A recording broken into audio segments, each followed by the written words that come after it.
This is the clickbait section of the podcast. Devin Yes. Booker is a top blank player in the NBA. Well, this is the same thing. So I'm going to ruin your clickbait because I'm going to ask several clarifying questions. I think so. Just if you're just like, oh, here's an article I'm going to click on, or here's something on an app. I don't think you can leave him outside. Let's just say like all NBA range. So I don't think you can leave him outside the top 15 anymore. I think top 10 is tough, but you could talk me into it because of the value, I think, and I'm going to put a higher value on this than anything because this is the time of year we're at. Like, he's clearly capable of being the first option on a team that's going to win a title. Like, that's the hardest thing to get. And he doesn't take anything off the table on defense anymore either. So I don't know what that says. But his on-ball defense in the playoffs has been, and it's been pretty good all season, but in the playoffs, like, he is guarded. Like, they've had him on Middleton. They've had him on Drew Holiday. And that's part of the reason why the Suns can switch themselves when they want to, is because Devin Booker is, the off-ball stuff can get weird still. Yep.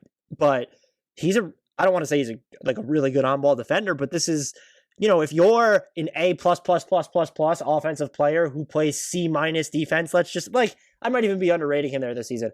You're a megastar. Like, that's just...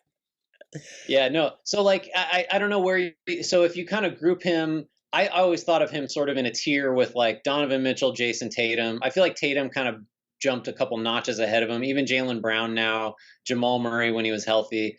I think Tatum's the only guy I'd even think about taking over him. But, like, Booker's just proving it right now. So, I don't know. In that class of this like, next generation of stars that I think are sort of ready to kind of flip the power structure a little bit, I think Booker's as good or better than like any of those guys. Clearly better to me than, Murray, Mitchell, like that group. 3 quick notes here, the last of which is going to kind of hammer out what the locks, because top 10 was in my mind is, do you have a justification to put Devin Booker there? A couple numbers that are standing out to me is just, I don't know that his passing has received enough recognition. It is now in the playoffs, but just in general. So he has, when you, I'm trying to phrase this because it's like, it is a mouthful, but among everyone in the postseason who has averaged at least 20 passes per postseason game, and that's a total of 93 players. So among 93 players who've averaged at least 20 passes per postseason game, he ranks 5th in assist to oh my god, and assist to pass percentage adjusted. And that assist to pass percentage adjusted is the percentage of passes by a player that are assists, free throw assists, or secondary assists. The only players in front of him are Damian Lillard, Russell Westbrook, Trae Young, and Luka Doncic. And I know he's not his primary ball handler here. Like, Chris Paul does a lot of he is the primary playmaker for the Suns, but his passes are meaningful. And now anyone who thinks that he's benefiting from the presence of Chris Paul, everyone's benefiting from the presence of Chris Paul. But we are now, over the past 5 seasons, so since his sophomore year, he is averaging 25.1 points, 5.1 assists per game on 57.6 true shooting percentage. The only other players who are at 25 and 5 on his true shooting percentage during that time are Giannis, James Harden, Dame, Kevin Durant, LeBron, Steph, and Kyrie. So it's 7 players, which is, I guess, a semi-large grouping, but they're all just superstars. Yeah. And so I wanted to point out that, like, Devin Booker's body of work supersedes just this season.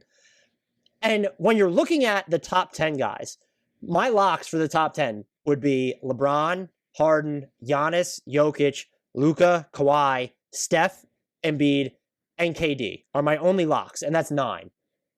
And once you get past them, you have Dame, Anthony Davis, you mentioned Jayson Tatum. I'm just wondering, like, who else are you putting in front of Booker aside from that, though? Which leads me to believe that top 15 is the correct answer. Maybe not the safest, because I think people will argue for... Look, you can't argue for Jamal Murray right now because he's not healthy. They will argue for Donovan Mitchell. Like I said, Jayson Tatum. I'm just like, when I'm looking at just the where would I put him specifically, I think I'd have Dame as my 10th best player, like to round out my 10. And then I'm like, between AD, Tatum, and Booker for 11. And I don't know, like, there's a chance that I might put Booker over AD, Booker and Tatum over AD at this point. Well, I mean, the thing is, like, and this is going to get very, sports talk radio-y, but in addition to, there's no questioning the statistical company Booker is in. I think I've been more impressed. The shot making is incredible. The skill level is incredible, but like, he's just tough. Like, and this is such a hacky, like, unquantifiable thing, but the toughness that he showed with the broken nose and just the level of it actually sounds like Jeff Van Gundy, like his level of competitiveness. He just wants it. I mean, he just wants it. He wants it. He just wants it. It's such a cliche, but like, it's undeniable. He wants the big shots. There were so many times tonight when the Bucks cut it to like 6 or 7, and he would just absolutely shred a three, and just with Middleton in his face or with just whatever. It's it's the silly thing that smart numbers people will say, like, well, that three didn't matter any more than any other points in the game. I don't know. It feels to me like, in addition to him proving unequivocally that skill wise he's an elite basketball player, he's top 10, maybe top 15, I think definitely. He is the type of personality, I think, that you can be very comfortable with as sort of like the head of a snake of a very good team that's going to win a lot. And so, like you said earlier, if and when Chris Paul is no longer a part of the Suns, I think Devin Booker is very capable of being sort of the guy who defines the identity of this team. And I think that's the key, is what you said, like being the head of the snake of a really good team. Is if you're in the top 15, I think that's like the cutoff, maybe close to it. Maybe it's top 12, maybe it's top 20, but that's the territory where you can be the best player on a title contender.